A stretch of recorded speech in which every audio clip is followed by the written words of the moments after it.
పెళ్ళైనా పండగైనా వేడుక ఏదైనా పట్టు చీరల ప్రత్యేక వేదిక వారాహి సిల్క్స్.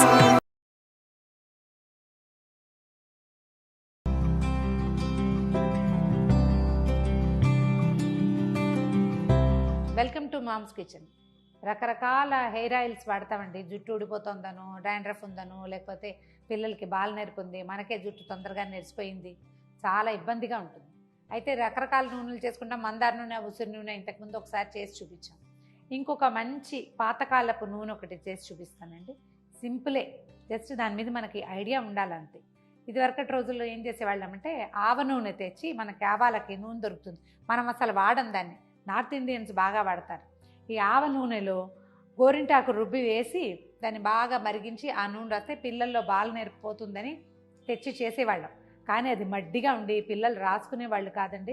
ఏదో కొత్తలో రాసుకుని తర్వాత దాన్ని వదిలిపెట్టేసేవాళ్ళు. ఇక మేమే దాన్ని పారేసుకోలేక ఏదో స్నానం చేసేటప్పుడు తలకు రాసుకునేవాళ్ళం.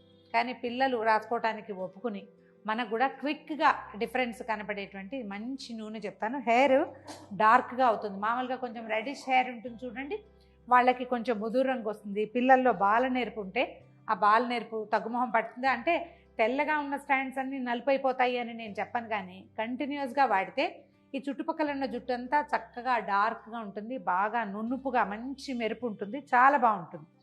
1-2 సార్లు చేసి చూస్తే మనకు తెలిసిపోతుంది. స్టవ్ వెలిగించి ఒక ఇనప బాణలు ఏదైనా పెట్టుకోండి.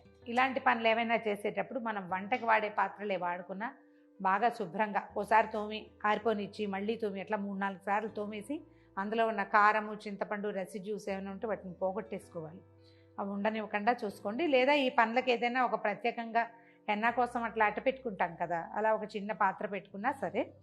ఇది మనం దీనికంటే ఈ నూనెకి కొబ్బరి నూనె వాడకూడదు మనం, ఎందుకంటే కొబ్బరి నూనె సీజన్స్లో గట్టిగా అయిపోతుంది, మనకు అది పనికిరాదు. నువ్వుల నూనె చాలా మంచిదండి. కొంచెం ఆముదం కూడా వేసుకోగలిగితే బాగుంటుంది. ఒక 1/2 కిలో నువ్వుల నూనె చూపిస్తున్నాను నేను. మీరు ఏదైనా బ్రాండ్ వాడే అలవాటు ఉంటే నువ్వుల నూనె అది వాడుకోవచ్చు.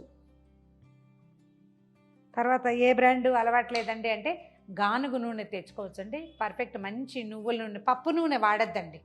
నువ్వుల నూనె, పప్పు నూనె అంటే కొంచెం లైట్గా ఉంటుంది, మనం అన్నంలో పచ్చళ్ళల్లో వేసుకుంటాం కదా, అది కాకుండా జస్ట్ ఒక 2 స్పూన్ల ఆముదం వేద్దాం. ఇందులో కొంచెమే వేస్తున్నా, ఎక్కువ వేయట్లా. ఈ ఆముదం కూడా మనకి దొరికే ఈ తెల్ల ఆముదం ఇలా బాటిల్స్లో మెడికల్ షాపుల్లో లేదా మన సూపర్ మార్కెట్లలో కనపడేది కాకుండా వంట ఆముదం దొరుకుతుంది. ఈ ఆముదం వండుకోవటం కూడా ఒక పని అండి, చెయ్యొచ్చు. కానీ అంత బృహత్తర కార్యక్రమాలు అవన్నీ చేయలేకపోతాం మనం.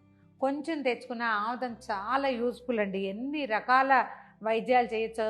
రోజు రాత్రిపూట ఐబ్రోస్కి రాసుకోవచ్చు, కనుబొమ్మలు ఒత్తుగా పెరుగుతాయి, ఐ ల్యాషెస్కి వాడుకోవచ్చు. తర్వాత ఏదైనా కాన్స్టిపేషన్ లాంటివి ఉంటే ప్రతిరోజు రాత్రి పడుకునేటప్పుడు బొడ్డులో ఒక డ్రాప్ ఆముదం వేసుకుని కనుక పడుకుంటే ఒక 20 రోజుల్లో కాన్స్టిపేషన్ ప్రాబ్లం చాలా మటుకు తగ్గుతుందండి. కొంచెం అర్థం చేయాలని చెప్తారు. పిల్లలుంటే వాడుకోవచ్చు. చేతులు అవి బరగ్గా ఉన్నప్పుడు కూడా ఆముదం రాస్తే భలే సాఫ్ట్గా అవుతుంది, బాగా ఉపయోగపడుతుంది. ఈ నూనె వేడెక్కేటప్పుడు మనం ఏం చేద్దామంటే దీంట్లో 2 స్పూన్ల మెంతుల పొడి, మామూలు మెంతులేనండి, మెత్తగా గ్రైండ్ చేసిన పొడి. ఈ పొళ్ళు ఎందుకు వేసినామంటే మనం దీన్ని వడపోయామన్నమాట. పోసేద్దాం ఇందులో. ఒకవేళ ఈ రేషియో పెంచుకోండి. మీరు 1/2 కేజీ చేయదలుచుకుంటే ఒక 4 స్పూన్ల మెంతి పొడి వేసుకోవాలి. తర్వాత 2 స్పూన్ల ఉసిరిక పొడి, ఆమ్లా పౌడర్ దొరుకుతుంది మనకి బజార్లో. లేదా ఈ సీజన్లో ఉసిరికాయలని తెచ్చుకుని కాస్త ఎండబెట్టి పొడి చేసుకునే బంగారు తల్లులు ఎవరైనా ఉంటే చాలా మంచిదండి, మనమే చేసుకుంటే. లేదా మనకు బజార్లో దొరుకుతుంది కదా, వాడుకోవచ్చు దాన్ని. కొంచెం కలపండి. ఇందులో మనం మెంతులు గ్రైండ్ చేసి మెంతులే డైరెక్ట్గా వేయచ్చు, ఉసిరిక పప్పే డైరెక్ట్గా వేయచ్చు, పచ్చి ఉసిరికాయలు వేయచ్చు. కానీ నేను ఇలా ఎందుకు వేస్తున్నాను అనే దానికి ఒక ప్రత్యేకమైన కారణం ఉందండి. నేను అవి కూడా చేస్తా, ఇలా ఎందుకు చేస్తున్నానో చెప్తాను.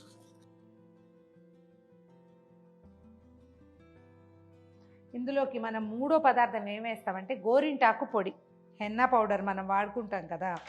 అయితే ఇది కొంచెం మంచిది, చూసి తీసుకోండి. దీంట్లో ఏమైనా కలర్ రావడానికి ఏజెంట్స్ కలిపినవి కాకుండా ఉంటే మంచిది.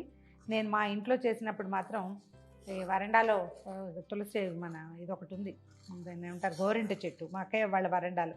అక్కడి నుంచి పట్టుకొచ్చానండి. ఇంత ఆకు తెచ్చి ఎండబెట్టి అది బాగా జల్లిచ్చి బోళ్ళంత వ్యవహారం చేసా కానీ చెయ్యొద్దు, పొంగుతున్నట్టు అనిపిస్తుంది, కంగారు ఏం లేదు కొంచెం, అందుకని పెద్ద పాత్ర పెట్టుకోవాలి. సిమ్లోనే ఉంచండి దీన్ని. ఈ మనం వేసిన పొళ్ళు ఎక్కడైనా బరగ్గా అంటే ముద్దలాగా ఉన్నాయేమో చూసుకొని కలిపేసి,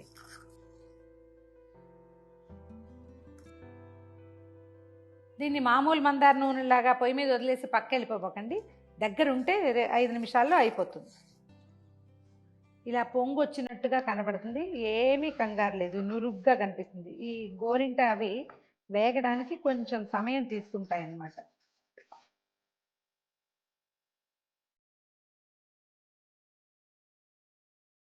మంచి నువ్వుల వాసన వస్తుందండి, మెంతి వేగిన వాసన బాగుంటుంది.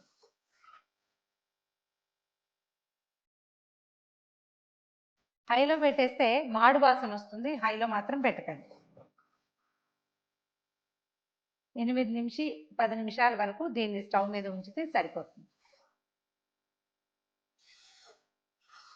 అప్పుడు ఏమవుతుంది, ఇప్పుడు ఇది పొళ్ళు మనం వేసి నూనెలో వేసి నానబెట్టిన ఇన్ఫ్యూజ్డ్ 1 నెల రోజుల పాటు ఇన్ఫ్యూజ్ చేయాలి. పౌడర్స్ అన్నీ కలిపేసి అందులో దాని నిండా మునిగిపోయేలాగా నూనె పోసేసి మూత పెట్టి ఏదైనా డార్క్ ప్లేస్లో పెడితే 2 నెలల పాటు, కనీసం నెల పైనే వదిలిపెట్టేస్తే అప్పుడు ఏమవుతుందంటే ఈ పొళ్ళలో ఉన్న రసం అంతా నూనెలోకి నిదానంగా దిగుతుంది. మనకంత ఓపిక ఉండద్దు, చేద్దాం అనిపించగానే చేసేయాలి కదా, అందుకని కాచేసుకుంటే తొందరగా అయిపోతుంది. ఇందులో చూడండి, నురుగు ఇందాకటికి ఇప్పటికి తేడా వచ్చేసింది.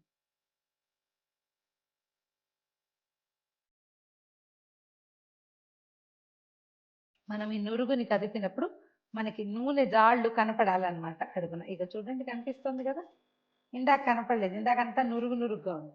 ఇప్పుడు చూడండి నూనె జాలు ఎలా కనపడుతుందో అడుగున.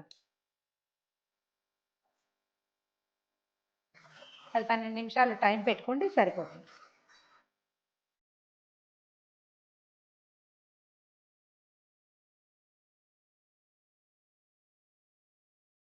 నురుగంతా పోయింది, మొత్తం నురుగంతా పోయి నూనె తెరులుతూ కనిపిస్తుంది మనకి, ఎంత డార్క్ కలర్ వచ్చిందో చూడండి. ఈ సమయంలో స్టవ్ ఆపేసేద్దామండి. దీన్ని దించి, ఇంకా మాడిపోతుంది, పక్కన పెట్టేసుకోవాలన్నమాట. నూనె పూర్తిగా చల్లారిపోయిందండి, చూడండి ఎంత బాగా వచ్చిందో. ఈ గసిలాగా ఉంది కదా, దీన్ని ఇంకా వడకట్టం, మనం ఇలా ఉంచుకునే దీన్ని వాడుకోవాలి. అడుక్కి చేరుతుంది.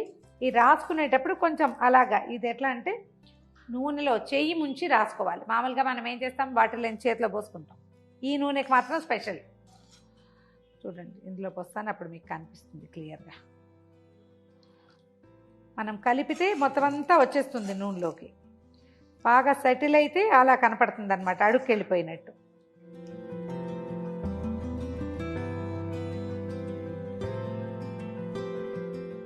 ఇదిగోండి మన నూనె. చేతికి చూసారా ఒక చిన్న నలుపు కనిపిస్తుంది, దీంట్లో ఇలా చేయి ఉంచి రాసుకుంటే మనకి ఆ గసి కూడా మన చేతికి వస్తుంది. చేయి చూడండి ఎలా కలర్ వేరేగా కనిపిస్తుంది ఇట్లా. ఇది మనం ఏంటంటే ఇందులో వేసే పదార్థాలు సాధ్యమైనంత మెత్తగా ఉండాలి. ఒకసారి గ్రైండ్ చేసి తర్వాత ఏం చేయాలి, జల్లించి వస్త్రకాళితం చేసి అట్లా మృదువుగా చేసుకుంటే మెత్తగా ఉండాలి పిండి, అప్పుడు బాగా కలిసిపోతుంది.